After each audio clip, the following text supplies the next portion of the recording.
नमस्कार, बहुत स्वागत है आपका। आपका शहर, आपका रिपोर्टर देख रहे हैं आप और मैं हूं आपके साथ सुमित शर्मा।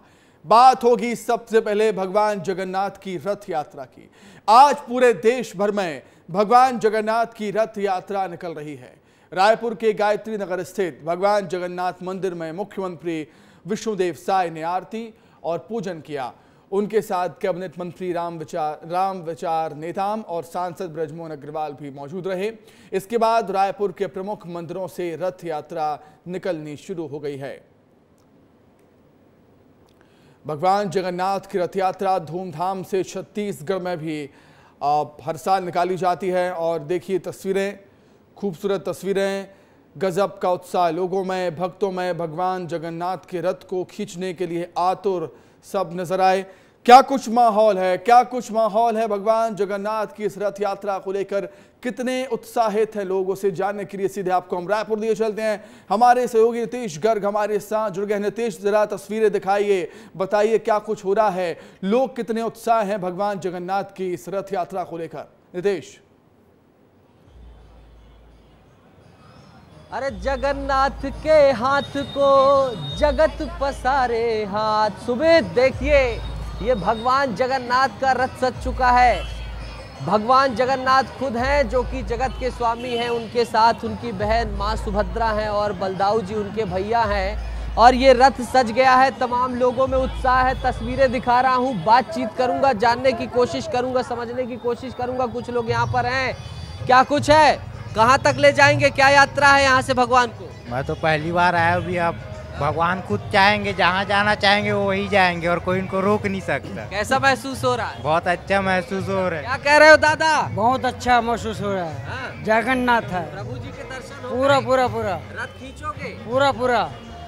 पूरा सब, हम ही नहीं, पूरा छत्तीसगढ़ खींचेगा। तो देखिए सुमित, इधर कितनी उत्साह है, कितना भीड़ है लोगों की। तमाम युवा वर्ग भी है, उनसे बातचीत करेंगे। दादा, रथ खींचने की तैयारी हो गई? अभी चल रहा था, अभी तैयारी और होगा, रथ खींचेंगे। अभी भगवान का प्रसाद बंटन हो रहा था, अभी हम खुश हैं। तो ये देखिए, तमाम यहाँ पर रथ सज गया है। भीड़ लगातार बढ़ती जा रही है सुमित, और लोग भी आ रहे हैं। वहाँ डीजे लगा हुआ है, यहाँ तक पूरी खचाखच भीड़ भरी हुई है। लोग प्रसाद ले रहे हैं, महाप्रसाद ग्रहण कर रहे हैं। भैया प्रसाद बांट रहे, क्या दे रहे हैं प्रसाद? जय जगन्नाथ, जय जगन्नाथ, जय जगन्नाथ। क्या दे रहे हैं? प्रसाद दे रहे हैं भैया।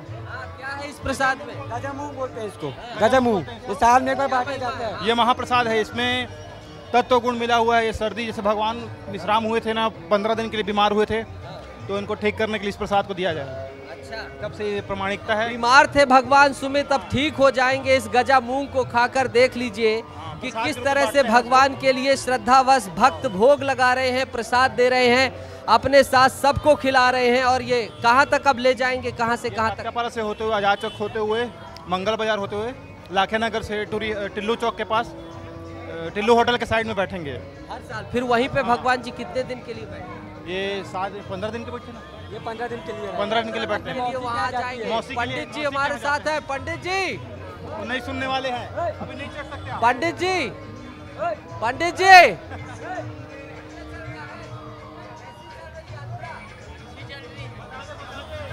लोग काफी उत्साहित नजर आ रहे हैं। देखिए इस समय प्रसाद ग्रहण किया आइए जा रहा थोड़ा सा है। बात कर लीजिए।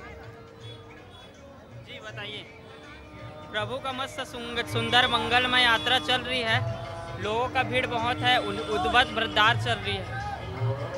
आप देखिए सुमित, किस तरह से लोगों की भीड़ है, उत्साह है, उमंग है। और भगवान की तबीयत ठीक हो गई है, इसलिए उनको प्रसाद दिया गया है। और प्रसाद के बाद जो क्या बात कही जाती है कि आप ही हैं, जैसा कि भगवान कहते हैं कि अजोपि सन्नव्यात्मा भूतानाम ईश्वरोपि सन् प्रकृतिम स्वामी दिष्टाय संभवाम्यात्म माया, यानी कि प्रकृति का स्वामी चलने वाला है। और एक तरफ पुरी में विशाल भीड़ है, दूसरी तरफ रायपुर में उमंग है, उत्साह है। और तमाम जो रथ यात्रा के लिए निकलने वाले जो श्रद्धालु हैं वो पहुंच गए हैं। रथ तैयार हो गया है, थोड़ी देर बाद निकल जाएगा, चल देगा कारवां। लेकिन उससे पहले ये अद्भुत नज़ारा आप देखिए कि किस तरह लोग जुटे हुए हैं। थोड़ा सा जूम कर दीजिएगा, भगवान का दर्शन करा दीजिएगा अखिलेश जी, ताकि पूरा प्रदेश देख सके भगवान जगन्नाथ श्री बलदाऊ और माँ सुभद्रा को उनका आशीर्वाद ले सके, उनको देख सके। तो इस तरह से सुमित ये तस्वीरें चल रही हैं और तमाम जो रथ यात्रा है यहाँ उसकी तैयारियां चल रही हैं। सुमित, निश्चित तौर पर तैयारियां पूरी हैं और कुछ ही देर बाद रथ खींचने के लिए आतुर यहाँ पर लोग आपको नजर आएंगे। जो तस्वीरें हमें दिखाई, रितेश बहुत धन्यवाद आपका जुड़ने के लिए, तस्वीरें हम तक पहुंचाने के लिए बहुत शुक्रिया।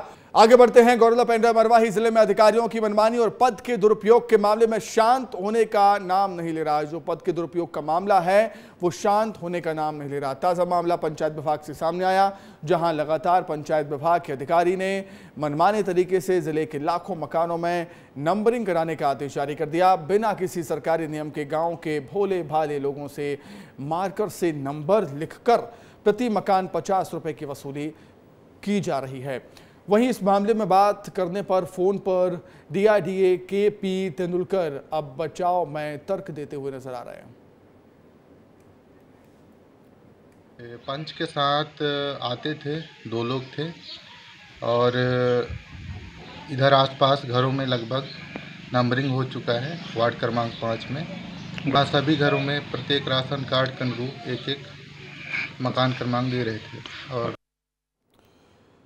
चलिए अधिक जानकारी के लिए सीधे हम रुक करेंगे। संदीप हमारे सहयोगी जुड़ गए हमारे साथ। संदीप, अधिकारियों की मनमानी और पद के दुरुपयोग का मामला शांति नहीं हो रहा है यहाँ पर?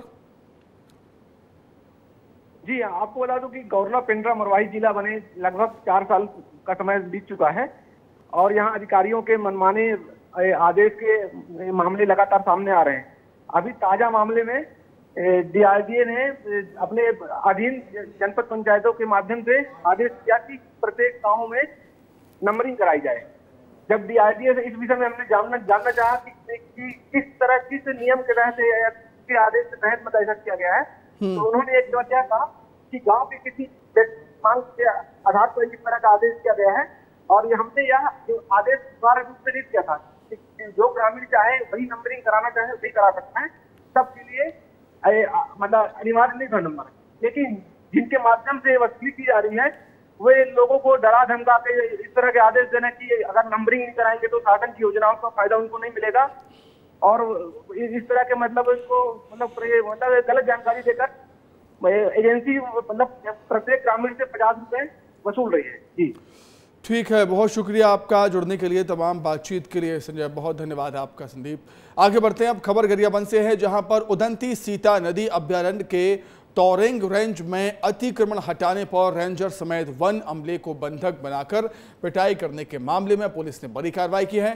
पुलिस ने शोभा थाना में अशोक नेताम समेत अन्य आरोपियों के खिलाफ मारपीट और शासकीय कार्य में बाधा डालने समेत कई धाराओं में मामला दर्ज किया। कुछ लोगों द्वारा अतिक्रमणकारियों द्वारा जो है वन भूमि में जुताई की जा रही है ट्रैक्टर के द्वारा। उसी समय एक ट्रैक्टर चालक जिसका नाम अशोक पता किया गया है, उसने जो है आसपास के ग्रामीणों के साथ जो है उनको रेंजर साहब को जो है बंधक बना के और उसमें हमारे जो दैनिक श्रमिक सूरज पात्र हैं और एक ऋषि करके एक दैनिक श्रमिक है, उनको और 3-4 लोगों को जो है उनके साथ मारपीट की है। चलिए अधिक जानकारी के लिए हम बातचीत करेंगे। गरियाबंद संवाददाता पुरुषोत्तम हमारे साथ जुड़े हुए हैं। पुरुषोत्तम, इनकी मनमानी जो माफिया हैं, हम कहेंगे अतिक्रमणकारी हैं, इनकी मनमानी, इनके हौसले इतने बुलंद हो गए थे कि बंधक बनाकर मारपीट की थी, लेकिन पुलिस से बच नहीं पाए। जी बिल्कुल, ये जो अभियान है वरुण जैन ने पिछले 1 साल से छेड़ा हुआ है और इन 1 सालों में कम से कम 400 से ज्यादा अतिक्रमणकारियों को वन में खदेड़ने का काम किया था। और इसके बाद जो है इसी बात को लेकर जो अतिक्रमणकारी है वन विभाग के प्रति खुन्नस भी रखता और उसमें मौका मिला कल जब तौरेंगा के रेंजर राकेश जो है वो अतिक्रमण वहाँ गए हुए थे। तौरेंगा रेंज जो है उड़ीसा के इलाके से लगा हुआ इलाका है और कहीं ना कहीं जो अतिक्रमणकारी है उड़ीसा से आके पेड़ों की कटाई करके कर रहे थे, जुताई कर रहे थे, जिसको रोकने के बाद सुनियोजित तरीके से ग्रामीणों की भीड़ जो है इकट्ठा हो गई। 20 से 30 लोग वहां मौजूद हो गए, महिलाएं भी सामने आई, बकायदा उनके मोबाइल छीने गए, उन्हें बंधक बनाया गया और उनकी तब तक पीटा गया जब तक उनके पीठ से खाल ना निकल गया होगा। इतनी भयानक वो भीड़े हुए थे, जिससे अंदाजा लगाया जा सकता है कि वन विभाग जो पहले जो कार्रवाई की थी उस कार्रवाई को लेकर अतिक्रमणकारियों में खुन्नस है। लेकिन इस घटना के बाद भी जो है वरुण जैन का स्पष्ट कहना है कि वे अतिक्रमणकारियों को खदेड़ने का अभियान जो है लगातार जारी रखेंगे। इससे उनका हौसला पस्त नहीं होगा, बल्कि हौसला बढ़ाने के लिए वो हमेशा कर्मचारियों के साथ हैं।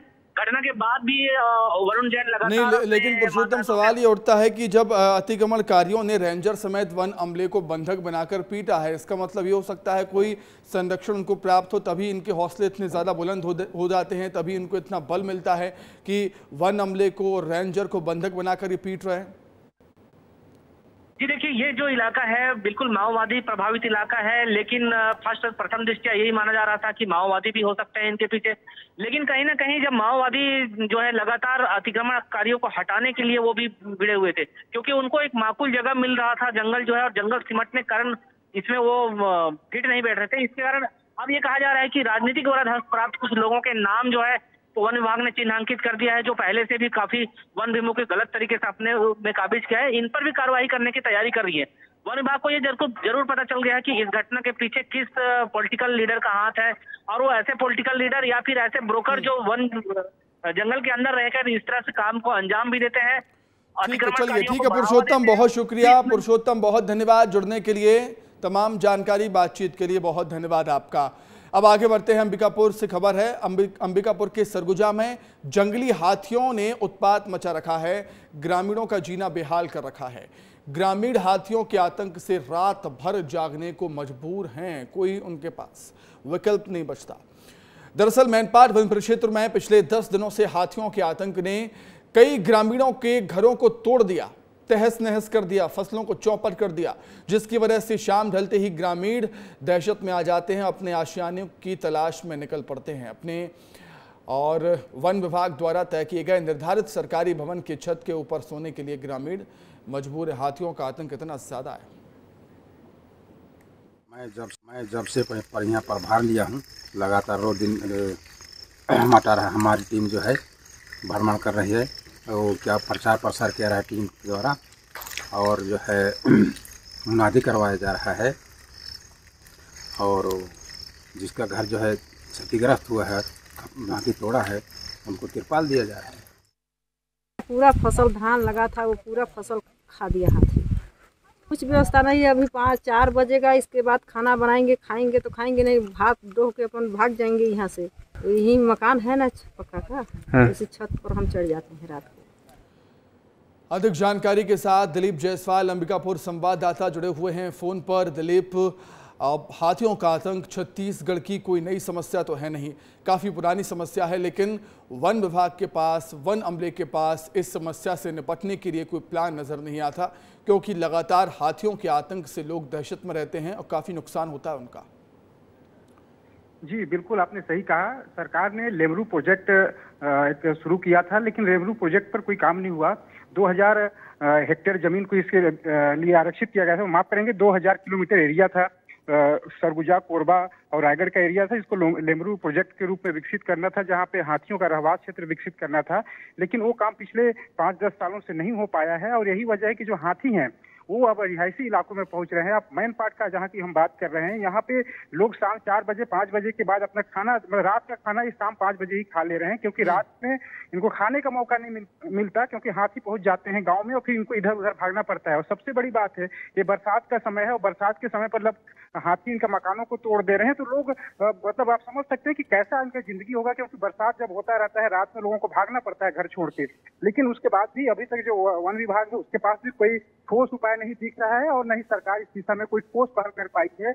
और जबकि इसके लिए आपका वाइल्ड लाइफ के जो अधिकारी उन्होंने कई अलग अलग बिल्कुल दिलीप, जो जिस प्रोजेक्ट के बारे में आपने बताया दिलीप, ये योजनाएं, ये प्रोजेक्ट, ये प्लानिंग सिर्फ कागजों में नजर आती है, इनका फायदा लोगों को मिलता हुआ अभी तक तो फिलहाल नजर नहीं आया दिलीप। बिल्कुल वही बात मैं कर रहा हूँ कि जो आपका लेमरू प्रोजेक्ट था वो काफी महत्वपूर्ण प्रोजेक्ट था, लेकिन जो लेमरू प्रोजेक्ट जो जंगल जो 2000 किलोमीटर का एरिया होना था, वहाँ पे कोल माइंस आ रहे थे, और कोल माइंस जब इस एरिया में आने लगे उसकी वजह से सरकार ने और जो अधिकारी थे उन्होंने भी इस मामले को ठंडे बस्ते में डाल दिया, क्योंकि इसी के दायरे में अगर कोल माइंस आती है तो फिर कोल माइंस बंद हो सकते थे। तो कुल मिला के अब जहाँ एक तरफ माइंस की वजह से जंगल कट रहे हैं और दूसरी तरफ हाथी जंगल छोड़ के बस्तियों की तरफ पहुंच रहे हैं, तो कुल मिला के सरकार और प्रशासन के जो अधिकारी हैं उनको इस बारे में गंभीर चिंतन करने की जरूरत है, क्योंकि आज के डेट में छत्तीसगढ़ में 300 से अधिक हाथी हैं, जो अलग अलग इलाकों और में जो सफर कर रहे हैं, हाथियों के लगातार आतंक से जो नुकसान नुकसान होता है, फसलें खराब हो जाती हैं, घर टूट जाता है, मुआवजा भी बहुत कम मिलता है, मदद कोई बहुत ज़्यादा नहीं मिल जाती आर्थिक रूप से। दिलीप, बहुत शुक्रिया जुड़ने के लिए, तमाम बातचीत के लिए बहुत धन्यवाद। आगे बढ़ते हैं, बात अब जांजगीर चांपा की कर लेते हैं, जहां के जिला अस्पताल में मरीज बेड और ऑक्सीजन की कमी की वजह से परेशान बेहाल है। सरकारी अस्पताल के हालात इतने ख़राब हैं कि लोग प्राइवेट अस्पताल में इलाज कराने को मजबूर हैं। पैसा भी नहीं है लेकिन तब भी जाना पड़ता है, लेकिन कोई ऐसा नहीं जो इनकी सुध ले। देखिए, न बेड है न ऑक्सीजन, यह हकीकत है जांजगीर के जिला अस्पताल की। दूर दूर से लोग इस आस में आते हैं कि उनका इलाज होगा, वो यहाँ से तंदुरुस्त होकर जाएंगे, लेकिन ये जिला अस्पताल खुद बीमार है। ये जिला अस्पताल यूं तो 100 बेड का है, लेकिन मरीजों की तादाद की वजह से यहाँ पर ओवरलोड की स्थिति है, यानी संसाधन सीमित हैं, लेकिन मरीजों की तादाद इतनी ज्यादा है कि उनको यहाँ पर इलाज ही नहीं मिल पा रहा है। कहने को तो यहाँ पर डायलिसिस की सुविधा है, लेकिन इसके लिए जरूरी ऑक्सीजन ही उपलब्ध नहीं है। अस्पताल में ऑक्सीजन की कमी की वजह से मरीज और उनके परिजन परेशान हो रहे हैं। हम लोग ना किडनी वाले पेशेंट हैं, तो हमारे उसके पिताजी के में ना ब्लड की कमी रहती है, उसको सांस की प्रॉब्लम होती है, तो हम लोग डॉक्टर के पास यहाँ जांजगीर अस्पताल पे लेकर आए हैं कि उनको सांस के लगे करके, तो वहाँ पर आके देखें तो डॉक्टर लोगों को बताएं तो बोल रहे हैं कि यहाँ पे बेड खाली नहीं है करके बोल रहे हैं, और ऑक्सीजन भी खाली नहीं है करके बोल रहे हैं, इसलिए उनको अभी इलाज नहीं कर सकते करके बोल रहे हैं। तो उसके लिए भी जाने के लिए बोल दिए या फिर दूसरे हॉस्पिटल जाने के लिए बोल दिए हैं। संसाधनों की कमी का रोना रोकर यहाँ के डॉक्टर्स भी मरीजों को साफ प्राइवेट अस्पताल में जाने का बोल दे रहे हैं। स्थिति का अंदाजा आप इससे लगा सकते हैं कि जिला अस्पताल के डॉक्टर ऑन रिकॉर्ड कह रहे हैं कि पूरी स्थिति आला अफसरों को बताई हुई है, पर नतीजा अब तक सिफर ही रहा है। ऐसे उनके साथ में उनके बाद आए हैं जिनको ऑक्सीजन की ज़रूरत थी, लेकिन अभी ऑक्सीजन बेड अवेलेबल है, उनको भी ये ऑक्सीजन प्रोवाइड नहीं कर पाया, तो उनकी भी समस्या समाधान नहीं हो पाया है। तो ये और यही समस्या पिछले 6 महीने से 1 साल तक जिला अस्पताल में है। हमने उच्च अधिकारियों को बार बार अवगत कराया कि यहाँ पे बेड अवेलेबल नहीं होता, मरीज की संख्या बहुत बढ़ रही है, स्टाफ की संख्या बढ़ाई जाना चाहिए, लेकिन कुछ भी सुविधा नहीं है। 100 बेड का अस्पताल है, उसमें 170 करीब बेड लगा हुआ है, 150 मरीज हैं। ऐसी स्थिति ओवरलोड की स्थिति है, लेकिन अभी तक कोई समाधान नहीं निकला है। बारिश के मौसम में अचानक मरीजों की तादाद भी बढ़ गई है। नतीजा ये है कि अस्पताल पर और भार बढ़ गया है। बुनियादी चीजों के अभाव में आम लोगों को खासी दिक्कतों का सामना करना पड़ रहा है। सबसे हैरानी की बात यह है कि पूरी स्थिति से वाकिफ होने के बाद भी जिम्मेदारों के कानों पर जूं तक नहीं रेंग रही। जांजगीर से विस्तार न्यूज के लिए प्रकाश साहू की रिपोर्ट। जब अस्पताली खुद बीमार हैं तो मरीजों का इलाज क्या होगा वहां पर, सोचने वाली बात। आगे बढ़ते हैं, छत्तीसगढ़ का भाटापारा अपने धार्मिक आयोजनों के लिए अलग ही पहचान रखता है। यहाँ पर कई आयोजन सालों से चले आ रहे हैं और यहाँ के लटुरिया मंदिर से भगवान जगन्नाथ की रथ यात्रा निकलती है। ये यात्रा यहाँ से पिछले 121 सालों से निकलती आ रही है। यहाँ के राम सप्ताह चौक के जगन्नाथ मंदिर से रथ यात्रा निकलती है और इस रथ यात्रा में भाटापारा के निवासियों के साथ ही आसपास के ग्रामीण क्षेत्रों के लोग भी शामिल होते हैं। लटुरिया मंदिर से निकलकर भाटापारा के प्रमुख चौक चौराहों से होते हुए करीब 10 से 12 किलोमीटर का सफर तय कर ये यात्रा वापस लटुरिया मंदिर पहुंचती है। जी, मैं इसी मोहल्ले का हूँ, मंदिर के पास का, और बचपन से मैं आ रहा हूँ। लगभग ये मंदिर 120 साल पुराना है और ये इनकी मूर्ति जो है जगन्नाथ जी की, सुभद्रा जी है, बलराम जी की मूर्ति, ये पूरी से हिलाई गई थी, ऐसा मुझे ज्ञात है। जब से मैं शादी होकर यहाँ आई हूँ, आज से 26 साल हो गए हैं, तब से हर साल मैं यहाँ दर्शन करने आती हूँ। जन्माष्टमी और इसमें रथ यात्रा के दिन हमेशा दर्शन करने आती हूँ। क्या मनोकामना लेकर आए थे? जी कुछ नहीं, भगवान तो सब जानते हैं, उनसे क्या मांगना जो भी देंगे सब अच्छा ही करेंगे। उधर गरियाबंद के देवभोग में भगवान जगन्नाथ लगान वसूली करते हैं और इस मंदिर में पुजारी के अलावा भगवान की सेवा के लिए चाकर की भी नियुक्ति हुई है। सेवादार से कहते हैं हम। 123 साल पुराने इस मंदिर का गहरा नाता है पुरी से। क्यों है? देवभोग के इस ऐतिहासिक मंदिर के और भी कई रोचक इतिहास जानने के लिए हमारी खास रिपोर्ट देखिए। गांव में घूम घूम कर झोलियों में अनाज ले रहे ये लोग देवभोग के भगवान जगन्नाथ मंदिर के चाकर और पुजारी हैं। ये भगवान जगन्नाथ के आदेश पर फसल कटाई के बाद इसी तरह गांव में जाकर अनाज को लगान के रूप में वसूलते हैं। हर साल वसूले गए लगान से ही मंदिर का संचालन और भोग लगाया जाता है। दरअसल बीते कई दशकों से रथ यात्रा से पहले लगान वसूली का एक भाग पुरी के जगन्नाथ मंदिर में भोग लगाने के लिए भेजा जाता है और इसी के चलते इस स्थान का नाम देवभोग पड़ गया। मंदिर में सेवादार के रूप में झरा बहाल के यादव परिवार को सालों पहले ये जिम्मेदारी दी गई है, जो पिछली 4 पीढ़ियों से मंदिर में सेवा दे रहे हैं। मेरा ये दायित्व है कि मेरा प्रभु का पूजा करना है। उसका जो भी भक्त आते हैं उनका पूजा करके जो भी चढ़ाते हैं फिर मेरे प्रसाद देने का है। उसके बाद मेरा यही दायित्व है, जो लगान होता है 84 मौजा के गांव, तो मैं नरिया के साथ जो सेवक हैं उनके साथ मैं घूम के हर गांव घूम के जो भी लगान वसूल होता है उसको लाता हूं, आधा हिस्सा रखता हूं और भोग के लिए जगन्नाथ मंदिर पुरी को भेजता हूँ। इस मंदिर का निर्माण 1854 में शुरू हुआ, जो 1901 में पूरा हुआ। निर्माण होते ही संचालन के लिए भागीदारी भी तय हुई। संचालन के लिए अनाज का हिस्सा देने ग्रामीणों ने शपथ ली। हमारा 4 पीढ़ी से अभी आ गया है, खत्म हो गया है। 4 पीढ़ी से जैसे हमारा भगवान का सेवा करते करते आते जाके वैसे चलते आ रहा है। क्या काम करते हैं, क्या जवाबदारी? हम लोग का जो भगवान जो सौंपे थे हम लोग को, वो पानी उन्हें देने के लिए कर ले, साफ सफाई कर ले सौंपा गया था। और जो रथगंचा में रथ यात्रा, जो रथ भी हमारे घर से बनाते हो, रथ भी बनाते हैं, रथ सब बनाते हैं। देवभोग में 123 साल पुराने मंदिर में आज भी ये परंपरा लगातार जारी है, जो संस्कृति, सभ्यता और आस्था को संजोए हुए है। 123 साल पहले आज के दिन ये तय हुआ था कि इस मंदिर को संचालन के लिए भगवान जो है लगान लेंगे। आपने ठीक सुना, ये लगान देश में एक पहला ऐसा मंदिर है जहाँ जगन्नाथ भगवान जो है लगान लेते हैं और ये लगान जो है आस्था का प्रतीक होता है। 84 गांव के लोगों ने एक साथ मिलकर अपने सहयोग से इस मंदिर का निर्माण कराया था। 1901 में मंदिर निर्माण जिस दिन पूरा हुआ, उस दिन निर्माणकर्ता गांव के लोगों ने ये तय किया था कि इस मंदिर के संचालन के लिए वो अपने सक्षम जो अनाज है उसका लगान स्वरूप भगवान को भेंट करेंगे। और इसी लगान की वजह से ही कभी देवलोक कहा जाने वाला ये इलाका जो है देवभोग के नाम से जाने लगा, क्योंकि जो लगान मिलता है उस लगान का कुछ हिस्सा यहाँ से पूरी जगन्नाथपुरी को जाता है और वहाँ पे भगवान को भोग लगता है, तो देवलोक जो है देवभोग हुआ। और इसी तरह इस इलाके में जो है यह मंदिर पुरी के जो जगन्नाथ मंदिर है उस मंदिर से संबंध रखने के कारण ये अभी आस्था का केंद्र बना हुआ है। पुरुषोत्तम पात्र, विस्तार न्यूज, गरियाबंद। मध्य प्रदेश में आज बीजेपी प्रदेश कार्य समिति की बैठक चल रही है। ये विस्तारित प्रदेश कार्य समिति की बैठक है। इस बैठक में बीजेपी की जीत और प्रदेश की राजनीतिक परिस्थितियों पर प्रस्ताव आएंगे। इस बैठक में प्रदेश के केंद्रीय मंत्रियों और सभी सांसदों का सम्मान होगा। पहली बार कार्य समिति की बैठक में 1099 मंडलों के अध्यक्ष भी शामिल हो रहे हैं, जो कि पार्टी के आगामी कार्यक्रमों पर चर्चा कर रहे हैं। बैठक में बीजेपी के प्रदेश के तमाम पदाधिकारी मौजूद हैं। केंद्रीय मंत्री भूपेंद्र यादव विशेष रूप से इस बैठक में हिस्सा ले रहे हैं। देखिए, राहुल गांधी ने एक मूर्खतापूर्ण जो है संबोधन करते हुए दिया है कि हमने राम जन्मभूमि आंदोलनकारियों को हरा दिया।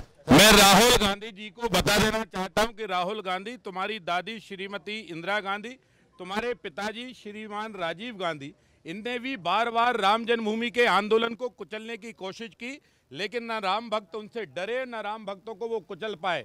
तुम्हारे पिताजी के समय भी हमने डंके की चोट पर कहा था, सरकार 100 बार चाहे जितने हथियार उठा ले, सरकार चाहे गोली लगा दे, हम भूमि पूजन करेंगे। राम जन्मभूमि पर आकर भूमि पूजन किया। और इसलिए ध्यान रखो, राहुल गांधी 99 के फेर में जाकर बदतमीजी मत करो। राम से, रावण से लेकर कांग्रेस तक जो जो टकराए हैं वो सब मारे गए हैं, कोई नहीं बचा।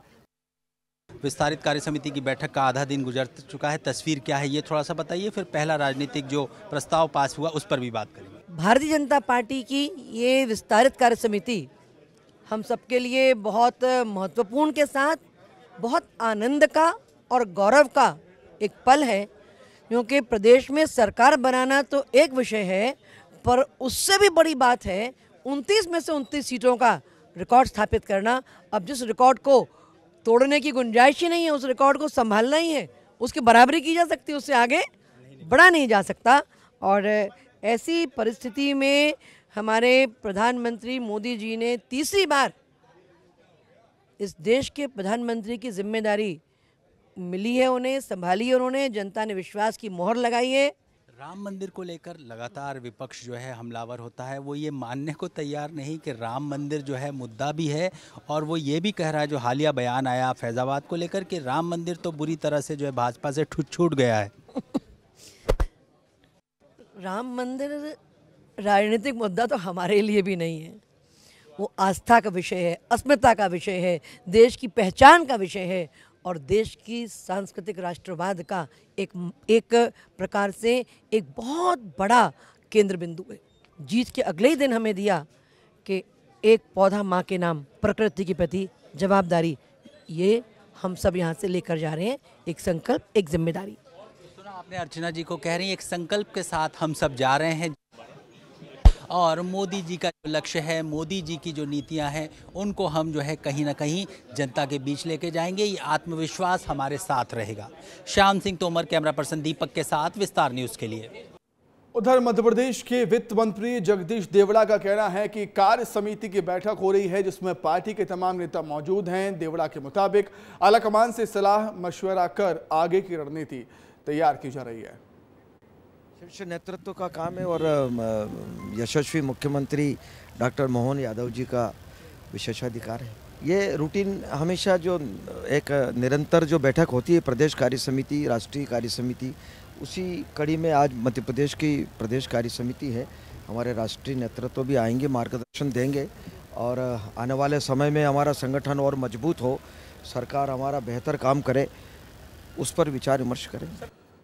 अब बात करें कांग्रेस की, तो मध्य प्रदेश कांग्रेस में पिछले दिनों 12 से 13 घंटे तक बैठक चली। इस बैठक में विधानसभा के सभी प्रत्याशियों से सुझाव लिए गए। अब कांग्रेस के दिग्गज नेता रिफॉर्म करने की तैयारी कर रहे हैं, यानी कि पार्टी में नए सिरे से बदलाव किए जाएंगे। नए सुझाव, आइडियाज के आधार पर नई ऊर्जा के साथ ही मध्य प्रदेश कांग्रेस जनता की आवाज बनेगी, ये दावा भंवर जितेंद्र का है। उन्होंने कहा है कि प्रत्याशियों के साथ बैठक हुई है, कल जो सुझाव आए हैं उनको प्लान बनाकर कैसे इंप्लीमेंट करना है, इस पर विचार किया गया है। देखिए, कार्यकारिणी का हम एक प्रोसेस होता है, एक प्रक्रिया होती है, उसको हमने शुरू कर दिया है। मेरे ख्याल से अगले 10-15 दिन के अंदर जारी हो जाएगी। आज मंथन कार्यक्रम का दूसरा चरण की आज बैठक हो रही है। कल सभी माननीय हमारे विधानसभा के प्रत्याशियों से बैठक हुई और बैठक लगभग 12-13 घंटा चली है और बहुत सारे नए सुझाव, नए आइडियाज़ आए हैं सामने। उनको आज हम एक एक्शन प्लान बनाकर उनको किस तरह से इम्प्लीमेंट करना है, वो कार्यक्रम आज चलेगा और आप देखेंगे कि मध्य प्रदेश कांग्रेस एक नए जज्बे के साथ, एक नई ऊर्जा के साथ मध्य प्रदेश की जनता की आवाज़ बनकर उभरेगी। और इसी खबर पर अधिक जानकारी, अधिक चर्चा करने के लिए सीधे हम रुख करेंगे हमारे सहयोगी सूरज तिवारी हमारे साथ जुड़ गए हैं लाइव। सूरज, एमपी कांग्रेस के लिए चुनौतियां कम नहीं होगी, क्योंकि पार्टी को रिफॉर्म करना है नेताओं को, क्योंकि जैसा कि जीतू पटवारी पहले ही कह चुके हैं कि एक युवा कांग्रेस बनाने की तैयारी वो कर रहे हैं।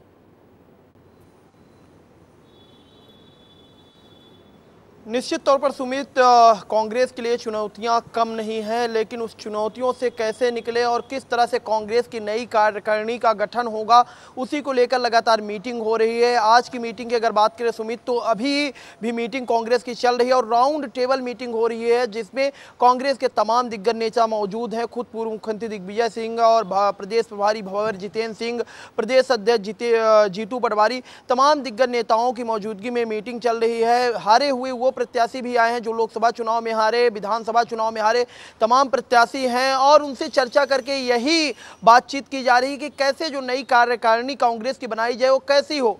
सुझाव भी मांगा जा रहा है, जो प्रत्याशी हारे हैं कितने वोट से हारे, क्या कारण था, पूरा लिखकर वो भी देना पड़ेगा, कौन से वो कारण थे, क्यों हार हुई, कितने वोट से हार हुई और कैसे आगे नई कांग्रेस तैयार की जाए, इसी को लेकर कहीं ना कहीं मंथन किया जा रहा है। क्योंकि देखिए सुमित, जिस तरह से पहले विधानसभा चुनाव में कांग्रेस की हार हुई, करारी हार हुई, सर्वे में कांग्रेस की एक अच्छी सीट मिल रही थी, लेकिन जब नतीजे आए तो उलट दिखाई दिए।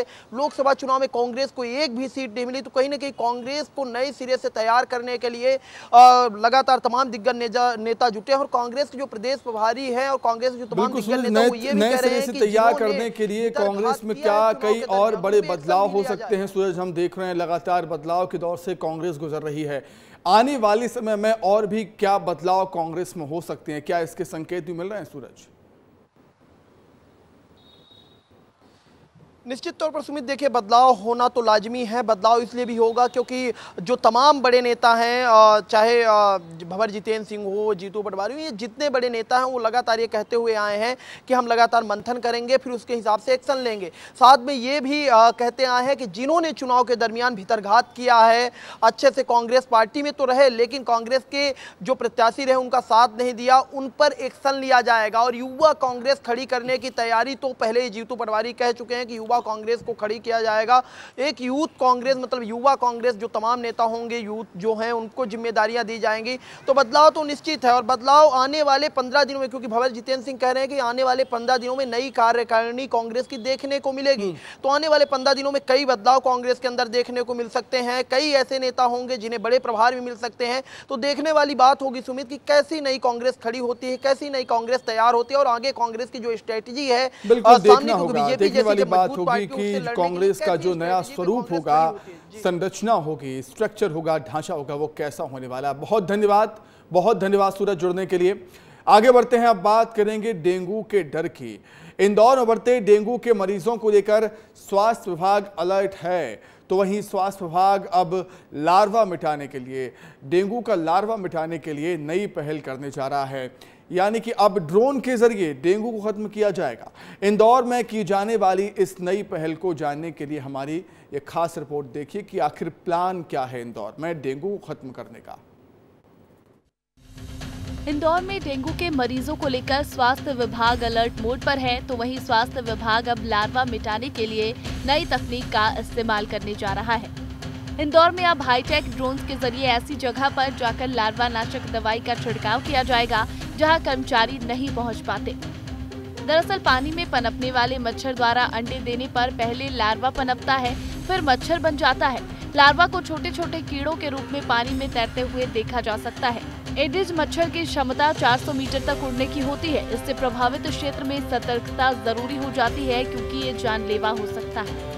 ऐसे में इस नवाचार को लेकर डॉक्टर सेतिया ने कहा कि पहली बार ड्रोन से आइडेंटिफाई किया जाएगा कि डेंगू के लार्वा कहां फैल रहे हैं। उन्होंने कहा कि कई बार 4 से 5 मंजिला बिल्डिंग पर पानी की टंकी या टायरों में पानी जमा होने की सूचना नहीं मिल पाती थी, लेकिन इस ड्रोन के माध्यम से इसकी जानकारी मिल पाएगी और ड्रोन के कारण लार्वा को मिटाने में मदद मिलेगी। तो बहुत जल्द हमारे यहाँ अभी नवाचार हुआ है इंदौर के लिए कि फर्स्ट टाइम हमारे ड्रोन से जो है आइडेंटिफाई करेंगे कि कहाँ पर लार्वा, कहीं भी जैसे लार्वा सर्वे करना है और तो और है टैंक का, जैसे पानी की कहीं टंकियाँ हैं वहाँ पर पानी के उनके ढक्कन खुले हुए हैं, या पर हो सकता है छत पर पानी जमा हो रहा है, या पर वहाँ पुराने टायर पड़े हुए हैं। तो कम से कम ये है कि हमारा जो सर्वे हो जाएगा, इसमें सर्वे में ये रहेगा कि कम से कम छत पे 4 आकर मंजिला या मल्टी स्टोरीज है, वहाँ पर जाने में काफ़ी परेशानी आती है। तो ड्रोन के द्वारा ये आइडेंटिफाई कर लेंगे कि कौन सा हमारा हाई रिस्क का जोन है। इसके साथ ही इंदौर मध्य प्रदेश का पहला शहर होगा जहां अब हाईटेक तरीके से लोगों के हेल्थ का ध्यान रखा जाएगा। वहीं बरसात के दौरान और उसके बाद भी बड़े शहरों में डेंगू का एक बड़ा खतरा है। नई टेक्नोलॉजी के जरिए मानवता की रक्षा का ये कदम सराहनीय तो है ही, साथ ही स्वास्थ्य कर्मियों के लिए भी ये ड्रोन मददगार साबित होगा। ब्यूरो रिपोर्ट, विस्तार न्यूज। चलिए अधिक जानकारी के लिए हम सीधा इंदौर का रुख कर लेते हैं। सहयोगी पुनीत विजयवर्गीय हमारे साथ जुड़े हुए हैं। पुनीत, हाईटेक होते इस जमाने में स्वास्थ्य अमला भी हाईटेक हो रहा है, पहल तो काफ़ी अच्छी है। जी बिल्कुल, देखिए काफ़ी अच्छी पहल है और इस पहल का खासा फायदा भी इंदौर शहर को मिलेगा, क्योंकि अभी बता दूं मैं सुमित आपको 100 से ज़्यादा मरीज भर्ती है जो कि डेंगू से पीड़ित है। डेंगू के मरीजों की संख्या लगातार बढ़ती जा रही है, इसी वजह से यह कदम उठाना पड़ा है। काफ़ी समय बाद इतने बड़ी संख्या में डेंगू के मरीज इंदौर शहर में आए हैं, तो निश्चित तौर पर हड़कंप मची चुका है। प्रशासन और स्वास्थ्य विभाग ने इसे काफ़ी गंभीरता से लिया है। ऐसे में यह नवाचार शुरू किया गया है जिसमें ऊंचाई की जगह जहां पर साफ पानी होता है, जिसमें डेंगू का लार्वा पनपता है, तो कई बार जो कर्मचारी है वहां तक नहीं पहुंच पाते, तो अब ड्रोन की मदद ली जाएगी। और जैसा कि आप तस्वीरों में विजुअल्स में देख भी सकते हैं कि ड्रोन की मदद ली जा रही है और लार्वा पाया भी गया है। तो और उसे नष्ट करना भी हाथों हाथ नष्ट भी किया जाएगा केमिकल डालकर। तो निश्चित तौर पर इंदौर शहर के लोगों के लिए ये एक अच्छा नवाचार है। पूरे प्रदेश में सबसे पहले इंदौर में यह प्रोजेक्ट लागू किया गया है और यदि ये सक्सेसफुल रहता है तो आने वाले समय में कुछ और ड्रोन की संख्या इंदौर में बढ़ाई जाएगी। निश्चित तौर पर देखिए ये तो निश्चित तौर पर अच्छी पहल है पुनीत, ड्रोन के जरिए दवा का छिड़काव, लेकिन ऐसा करना क्यों पड़ रहा है ये भी सोचना होगा, देखना होगा। डेंगू क्यों पनप रहा है इंदौर में, ये एक बड़ा सवाल है, क्योंकि सबसे स्वच्छ शहर देश का, वहाँ पर सफाई बहुत ज़्यादा अच्छी होती है, मतलब बाकी शहरों की तुलना में सफाई सबसे ज़्यादा इंदौर में है, तो वहाँ पर गंदगी क्यों है, वहाँ पर पानी इकट्ठा क्यों हो रहा है, बड़ा सवाल तो यही उठेगा। सुमित, ये चीज़ समझने की है, ये बात बहुत समझने की है। जो डेंगू का लार्वा है वह साफ पानी में पनपता है, ये सबसे महत्वपूर्ण। इसमें जो डॉक्टर्स हैं, जो स्वास्थ्य विभाग के अधिकारी हैं, उनका यह कहना है कि डेंगू का लार्वा साफ पानी में पनपता है। तो इस वजह से जो साफ पानी में कई बार नीचे टंकी में या कूलर में हम देखते हैं नीचे कुछ छोटे छोटे रेंगते हुए हमें इस तरह से चलते हुए दिखते हैं, वह डेंगू का लार्वा होता है। वो किसी के भी घर में फ्लश टैंक में हो सकता है, कूलर में हो सकता है, टंकी में हो सकता है। ऐसी जगह जहाँ पर पानी स्टोर होता है साफ और जिसे टाइम टू टाइम चेंज नहीं किया जाता, वहाँ पर यह लार्वा पनपता है। तो देखिए, सफाई से तो इसका कहीं कुछ संबंध नहीं है, लेकिन ये बात हर व्यक्ति के लिए जानना जरूरी है कि उनके घर में भी लार्वा हो सकता है, क्योंकि टंकी, फ्लश टैंक और गमले, कूलर, इन सब में वह लार्वा पनपता है। इसके पहले भी कार्रवाई हुई थी, जब कोरोना के पहले एक बार काफ़ी ज़्यादा डेंगू इंदौर शहर में फैला था, तब बड़ी कार्रवाइयाँ हुई थी। लेकिन अब इस बार जो हाईटेक तरीका अपनाया जा रहा है, निश्चित तौर पर फायदा मिलेगा। सुमित, निश्चित तौर पर फायदा मिलेगा। पुनीत, बहुत शुक्रिया, बहुत धन्यवाद आपका तमाम बातचीत के लिए। आगे बढ़ेंगे। रीवा के सीतापुर ग्राम पंचायत के डूडा द्वारी गांव में उस वक्त हड़कंप मच गया जब अचानक 25 से 30 लोगों को उल्टी, दस्त, बुखार की शिकायत के बाद अस्पताल में एडमिट किया गया। जानकारी मिलने के बाद स्वास्थ्य महकमा भी अलर्ट हो गया है और क्या कुछ है वहां पर व्यवस्थाएं, स्वास्थ्य महकमा क्या कुछ कर रहा है, इस रिपोर्ट में देखिए आप। रीवा जिले के डूडा द्वारी गांव में उस वक्त हड़कंप मच गया जब दूषित पानी पीने से गांव के 25 से ज्यादा लोग बीमार हो गए। उल्टी दस्त की शिकायत होने पर सभी को सिविल अस्पताल में भर्ती कराया गया है, तो वहीं अस्पताल में अफरा तफरी का माहौल बन गया। ग्रामीणों की माने तो करीब 3 दिन से गांव के लोगों को उल्टी दस्त शुरू हुए थे। लोग इसे हल्के से ले रहे थे, लेकिन जब 25 से ज्यादा लोग बीमार हो गए तो हड़कंप मच गया। ग्रामीणों ने सभी को सिविल अस्पताल में भर्ती कराया है। ये घटना कैसे घटी? ये पानी का प्रदूषण सर जी। कैसे पानी का प्रदूषण? उनके जहाँ नल है उनके पानी जो है तो भरा रहा, गढ़ा टाइप के है, उनके भरा रहा थे, बह के आवत है। और ऊपर डामर प्लांट हुआ है। काहे का प्लांट है? डामर प्लांट। डामर प्लांट से पानी आया था वहाँ नल के पास जी। घटना आज 3 दिन हो गया सर, उल्टी और झन्ना सिर्फ यही चालू हो गया। ये 3 दिन से शुरू है? 3 दिन से चालू। अच्छा, कैसे ये घटना घटी? अब ये घटना सर हम नहीं समझ पा रहे हैं हम लोग कि कैसे घटी। पूरे गांव में कोई पानी क्या कैसा? अब आप लोग जानत कि पानी से है कि कैसा है, एक खाना पीना खाते उल्टी करे, जहाँ इतना पानी चला जाए सीधे उल्टी कर दे। हालात की जानकारी मिलने के बाद सीएमएचओ रीवा भी सिविल अस्पताल मऊगंज पहुंचे। स्वास्थ्य विभाग के अधिकारियों को बीमारी के कारणों की जांच करने के निर्देश दिए। ग्रामीणों का कहना है कि गांव के पास एक डामर प्लांट है। 4 दिन से हो रही बारिश का सारा डामर प्लांट का पानी गांव में स्थित हैंडपंप के पास जमा होता है और माना जा रहा है कि दूषित पानी पीने की वजह से ये घटना हुई।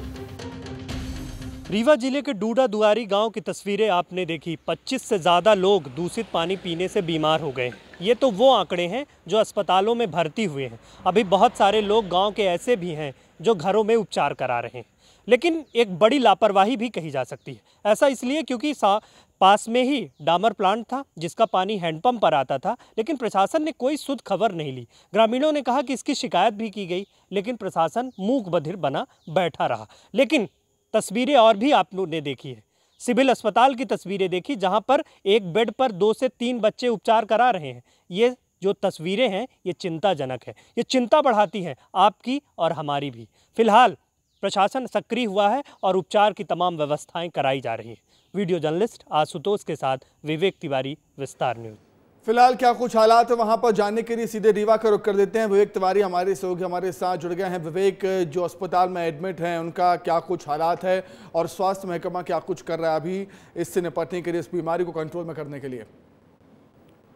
बिल्कुल सुमित, अब जैसे ही ये घटना स्वास्थ्य विभाग को पता चली, स्वास्थ्य महकमा पूरा सक्रिय हुआ। सीएमएचओ खुद मौके पर पहुंचे और मऊगंज के कलेक्टर जो अजय श्रीवास्तव वो भी मौके पर पहुंचे और पूरी तरह आपको उपचार कराया जा रहा है। लेकिन ये मामला जो अगर बता दें कि सीतापुर के डूडा दुआरी गांव है ये, जहां पर कई दिनों से जो शिकायतें आ रही थी कि लगातार के लोगों को उल्टी दस्त की समस्याएं हो रही थी, जिसके बाद लोगों को ये लगा कि ये समस्या जो है वो सामान्य तौर पर है और इसका इलाज लोग अपने स्तर से कर रहे थे। लेकिन हड़कंप कब मच गया जब लगभग एक ही गांव के 26 लोग एक साथ बीमार हो गए और उनको उपचार के लिए जब भर्ती कराया गया, सिविल अस्पताल में भर्ती कराया गया, उपचार शुरू हुआ, तब तमाम बातें निकलकर सामने आने लगी और प्रशासन भी अब मुस्तैद हो गया है, क्योंकि ये भी बातें वहां से निकल के आई कि डामर प्लांट था, डामर प्लांट का जो पानी था वो हैंडपंप पर आ रहा था, जिसकी शिकायत ग्रामीणों ने कई बार की और स्वास्थ्य विभाग के साथ साथ तमाम जो अधिकारी हैं मौके पर पहुंचे हैं और अब जायजा ले रहे हैं, क्योंकि पहले तो कुछ खबर ली नहीं गई, लेकिन तस्वीरें और भी सुमित हमने और आपने देखी है, क्योंकि जो सिविल अस्पताल में जो जिन बच्चों को भर्ती कराया गया है उसको बच्चे भी उसमें लंबे समय से बीमार थे और लगभग 19 बच्चे उनको भर्ती दूषित पानी बहुत बड़ी समस्या है, इसका समाधान कहीं ना कहीं होना चाहिए। बहुत शुक्रिया विवेक, जुड़ने के लिए, तमाम बातचीत जानकारी के लिए। अब खबर भिंड से है, जहां बारिश होने से कुछ इलाकों में बाढ़ जैसे हालात बन गए हैं। लगातार बारिश होने से बेसली नदी का जलस्तर बढ़ गया, जिसमें गोहद ऐचाया मुख्य मार्ग पर बने रपटा के ऊपर से पानी तेज बहाव के चलते बह रहा है और लोग जान जोखिम में डालकर मुख्य मार्ग से निकल रहे हैं। कोई बड़ा हादसा ना हो जाए, इसके लिए ग्रामीण राहगीरों की मदद भी कर रहे हैं। पुलिस प्रशासन के रोक के बावजूद भी लोग निकलना बंद नहीं कर रहे। 3 तस्वीरें आपके सामने हैं। घरों में पानी भर गया है, रेस्क्यू ऑपरेशन जारी है। छत पर जिंदगी देखिए किस तरीके से फंसी हुई है और हालात भिंड में काफ़ी ज़्यादा बाढ़ जैसे हालात हैं। जेसीबी मशीनों के ज़रिए रास्ते बनाए जा रहे हैं, पानी निकासी की व्यवस्था यहाँ पर हो रही है। घरों में लोगों के पानी भर गया है, लोग घरों की छत पर रहने को मजबूर हैं क्योंकि अंदर तो पानी भरा है। उधर श्योपुर जिले में लगातार हुई बारिश 24 घंटे से लगातार जारी है, लोगों का हाल बेहाल हो गया है। कराहल क्षेत्र की ग्राम मालीपुरा में बारिश का पानी भर जाने की सूचना पर आनन फानन में तुरंत ही निरीक्षण करने जा रहे एसडीएम उदयवीर सिकरवार और सीईओ अभिषेक त्रिवेदी की गाड़ी आवदा से मायापुर के रास्ते के बीच बनी क्षतिग्रस्त पुलिया में फंस गई। पुलिया पर पानी का बहाव तेज होने के बावजूद अधिकारियों ने जान जोखिम में डालकर ट्रैक्टर पर सवार होकर मलीपुरा गांव पहुंचे और जिसकी लोग अब काफ़ी प्रशंसा कर रहे हैं, खूब तारीफ हो रही है। तो श्योपुर ज़िले में लगातार 24 घंटे से बारिश हो रही है। क्या हालात है वो देख सकते हैं आप। कराहल क्षेत्र के ग्राम मालीपुरा में बारिश का पानी भर जाने की सूचना मिली। आनन फानन में निरीक्षण करने के लिए एसडीएम उदयवीर सिकरवार और सीईओ अभिषेक त्रिवेदी पहुंचते हैं, लेकिन उनकी गाड़ी बीच रास्ता में फंस जाती है। एक पुलिया में क्षतिग्रस्त हो गई थी वो पुलिया पर पानी का बहाव तेज था। इसके बावजूद भी अधिकारियों ने ठाना कि जाना है, गांव के हालचाल जानने हैं, क्या कुछ समस्याएं हैं गांव में वो जाननी है, उन्हें हल करना है। तो जब अधिकारियों ने ठान लिया था, अपनी जान जोखिम में डाल गए, ट्रैक्टर पर सवार हो गए और मालीपुरा गांव पहुंच गए। लोग काफ़ी तारीफ कर रहे हैं। लोग कह रहे हैं कि ऐसे अधिकारी होने चाहिए जो ऐसी परिस्थितियों में जहां पर जाना कठिन हो, गाड़ी फंस जाए, लोग कैसी परेशानियां झेल रहे हैं उसे जानने के लिए पहुंच रहे हैं। ऐसे अधिकारियों की तारीफ तो बनती है। काबिल तारीफ यहां पर काम किया एसडीएम ने, जान जोखिम में डालकर एसडीएम गांव का निरीक्षण करने के लिए पहुंचे थे। अधिक जानकारी के लिए बातचीत करेंगे। हेम कुमार तिवारी हमारे साथ जुड़े हुए हैं। हेम कुमार, ऐसे अधिकारी होने चाहिए जो लोग ऐसे परिस्थितियों में फंसे हुए हैं जहां पर जाना मुश्किल होता है, वहां जा रहे हैं अपनी जान जोखिम में डालकर और लोगों की परेशानियों को जान रहे हैं। बिल्कुल, आपको बताना चाहूँगा कि ये एसडीएम कराल की हैं, जहाँ तेज बारिश आने के बाद गाँव के हालात बारिश से बदल गए थे। 24 घंटा बारिश होने से बाढ़ जैसी हालात बन गए थे। कई गाँवों में रास्ता बंद हो गया था। तो कराल है और साल के जन जो भी अपनी जान को जोखिम में डालकर रास्ता बंद होने से गाड़ियाँ उनकी गई थी, उसके ट्रैक्टर बुलाया और ट्रैक्टर में सवार होकर दोनों गाँव के लिए निकल गए थे। ऐसे अधिकारियों के खिदमत के लिए गांव के लोगों ने सलाम किया है।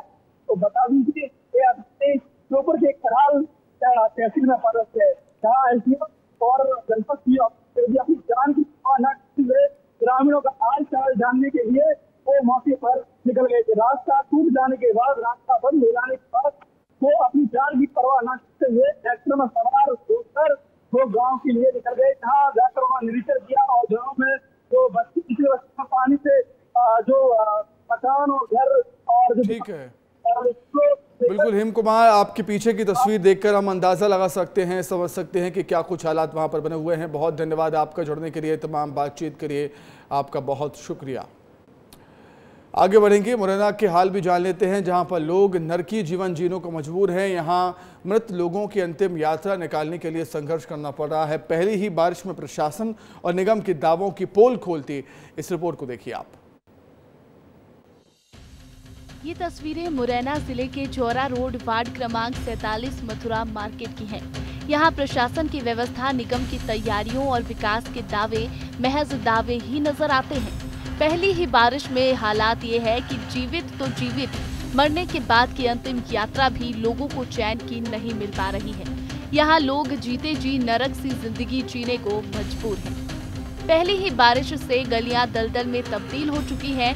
अपने अपनों की लाश को अंतिम संस्कार के लिए कीचड़ और दलदल से लेकर जा रहे हैं। हमारी दादी का देहांत हो गया तो आज घोंटू पानी भरा हुआ था और अर्थी को इतना आपको बता नहीं सकते, घोंटू पानी में हमने बड़ी मुश्किल से अर्थी को निकाला। और अगर नगर निगम का ये हाल है तो आगे चल कर पता नहीं क्या होगा। गांव की सुविधा देखो बहुत अच्छी है आजकल, है ना, और नगर निगम की तो व्यवस्था ही खराब है। जागो नगर निगम, जागो। विकास के दावे और बारिश की तैयारियों को लेकर निगम के दावों की पोल पहली ही बारिश में खुल गई है। ये तस्वीरें देखने के बाद बस यही अंदाजा लगाया जा सकता है कि आने वाले दिनों में हालात कितने भयावह होंगे। आगे बढ़ेंगे, रायपुर के रहेजा निर्वाड़ा में 3 दिवसीय पौधारोपण कार्यक्रम का आयोजन किया गया। 5 जुलाई से शुरू हुए इस आयोजन के दौरान पर्यावरण को बचाने और एक उज्जवल भविष्य के लिए रहेजा निर्वाड़ा ने प्लांटेशन ड्राइव कार्यक्रम आयोजित किया है। रहेजा ग्रुप के इस कार्यक्रम में अष्टविनायक रियल्टीज के निवेशक, सदस्य और ग्राहकों ने बढ़ चढ़कर हिस्सा लिया। अष्टविनायक रियल्टीज के फाउंडर मेंबर्स ने बताया कि रहेजा निर्वाड़ा के इस प्रयास से रायपुर में हरियाली होगी और उज्जवल भविष्य का निर्माण होगा। रहेजा ग्रुप के इस कार्यक्रम में अष्टविनायक रियल्टीज के निवेशक, सदस्य और ग्राहकों ने बढ़ चढ़कर हिस्सा लिया था। जितने यहाँ पे हमने जिनने अपने यहाँ पे आशियाना बनाया है वो तो आए, उसके बाद हमारे यार दोस्त सब आए हैं। यहाँ जगह नहीं बची है, यहाँ इतने प्लांटेशन लगाए हैं आज अपने। बहुत शानदार अनुभव है। रहेजा ग्रुप के नाम के साथ अष्टविनायक रियल्टीज का नाम जुड़ा हुआ है और as a sales marketing consultancy हम लगातार रहेजा के साथ काम करते आए हैं। और कचना के क्षेत्र में रहेजा निर्वाणा फेज़ 1 पूरी तरह सोल्ड आउट कर चुके हैं और फेज़ 2 में अभी हम अपना इस बारिश के मौसम में प्लांटेशन ड्राइव कर रहे हैं। दिन ब दिन हमारा टेम्परेचर बढ़ते जा रहा है। इस साल जितनी गर्मी हमको फेस करनी पड़ी है, इससे समझ में आ रहा है कि बगैर प्लांटेशन के, बगैर पेड़ लगाए रायपुर का उद्धार नहीं हो सकता। तो उसी एक सोच के साथ हमने अपने सभी प्रोजेक्ट्स में प्लांटेशन ड्राइव का एक मूवमेंट चालू किया है। हमने शुरुआत की है रहेजा निर्वाणा प्रोजेक्ट फेज़ 2 से। ऐसे ही हमारे सभी प्रोजेक्ट्स में प्लांटेशन होगा ताकि आने वाली गर्मी में और रायपुर का एटमॉस्फेयर कुछ कम हो, टेम्परेचर कम हो और हमारे शहर भी हरा भरा शहरों में गिनती में आए। हमारे प्रोजेक्ट रहेजा निर्वाणा में हम ये 3 दिवस का वो रखे थे, प्लांटेशन डे रखे थे, जिसका आज दूसरा दिन है और कल लास्ट डे है। तो सभी रायपुरियंस को हम पूरा अष्टविनायक ग्रुप आप सभी को आमंत्रित करते हैं कि आप आइए और हमारे इस अभियान में आप लोग सहयोग कीजिए और हिस्सा लीजिए। हमारा यहाँ एक प्रोजेक्ट है रहेजा निर्वाणा 2, जहाँ पे हम लोगों ने 3 दिवसीय प्लांटेशन ड्राइव का कार्यक्रम रखा है ताकि इस एरिए को और हरा भरा और सुकून से रहने लायक बना सकें। इसमें हमको शहरवासियों का काफ़ी सहयोग मिल रहा है, लोग अपने परिवार के साथ आ रहे हैं। और इसी के साथ ही फिलहाल इस बुलेटिन में इतना ही। खबरें लगातार जारी हैं, देखते रहिए विस्तार न्यूज़। नमस्कार।